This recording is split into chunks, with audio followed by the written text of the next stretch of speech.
Actor Aishwarya ராஜேஷோட அண்ணனும் big pass மூலமா popular ஆன மணிகண்டா முதல் முறையா தனக்கு ஏன் டிவோர்ஸ் ஆச்சு, முதல் மனைவி எதுக்காக பிரிஞ்சாங்க, ரெண்டாவது மனைவி கூட எப்படி திருமணம் ஆச்சு, எப்படி குழந்தை பிறந்தது, லைஃப்ல இப்ப என்ன பண்ணிட்டு இருக்காரு உள்ளிட்ட பல விஷயங்களை முதல் முறையா ஓபன் அப்பா பேசியிருக்காரு.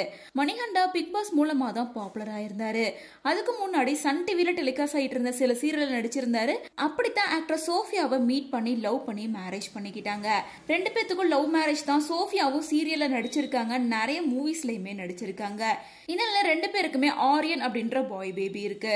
இந்த நிலையில தான் பிக் பாஸ்ல கலந்துக்கிட்டாரு. அந்த டைம்ல கூட ரெண்டு பேருமே அவ்வளவு லவபிள் கப்பலா இருக்காங்க அப்படின்னு பலருமே பாராட்டிட்டு வந்தாங்க.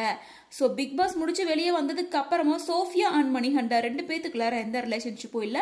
பப்ளிக் பிளேஸ்ல ரெண்டு பேரும் ஒன்னா வரவே இல்ல. சோ இவங்களுக்குள்ள விவாகரத்து ஆயிடுச்சா, ரெண்டு பேரும் பிரிஞ்சுட்டாங்களா அப்படின்ற மாதிரி டாக்ஸ் போயிட்டு இருந்துச்சு. மேலும் இது எல்லாமே உண்மைதான் அப்படின்றத உறுதிப்படுத்துற மாதிரி மணிகண்டா தன்னோட ரெண்டாவது மனைவி கூட இருக்க மாதிரி ஒரு பிக்சர் ஷேர் பண்ணியிருந்தாங்க. அது மட்டும் இல்லாம எனக்கு குழந்தை பிறந்துருச்சு, ரெண்டாவதா பெண் குழந்தை பிறந்திருக்கு, 6 மாசம் ஆகுது அப்படின்ற ஒரு ஷாக்கிங்கான அப்டேட்டை கொடுத்திருந்தாங்க. சோ இந்த விஷயம் சோசியல் மீடியால வைரல் ஆனதுக்கு அப்புறமா எப்படி இவங்க ரெண்டு பேத்துக்கும் விவாகரத்தாச்சு, எப்ப இவருக்கு ரெண்டாவது திருமணம் ஆச்சு அப்படின்னு பல கேள்விகள் சோசியல் மீடியால கேட்கப்பட்டு வந்துச்சு.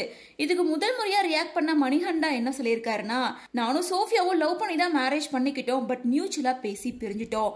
பிக் பாஸ்க்கு முன்னாடியே எங்களுக்குள்ளார எந்த ஒரு அண்டர்ஸ்டாண்டிங்குமே இல்ல. லைஃப் ரொம்ப போரா போயிட்டு இருந்துச்சு. போதும், ஒருத்தருக்கு ஒருத்தர் பிடிச்சு வாழ்ந்தா நல்லா இருக்கும்.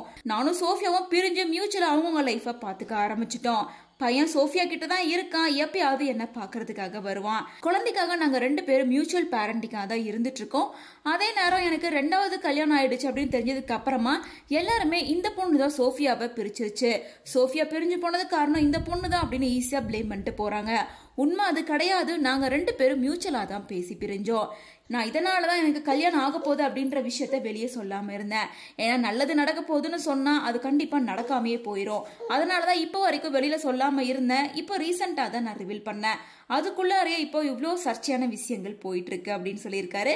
அது மட்டும் இல்லாம நான் இப்ப மீட் பண்ணி மேரேஜ் பண்ணிருக்க சாய் வந்து ரொம்ப நாள் ஃப்ரெண்டு தான், பார்த்தோம், பேசணும், பிடிச்சிருச்சு, கல்யாணம் பண்ணி குழந்தை பெத்துக்கலாம் அப்படின்னு பிளான் பண்ணி தான் கல்யாணம் பண்ணிருக்கோம்.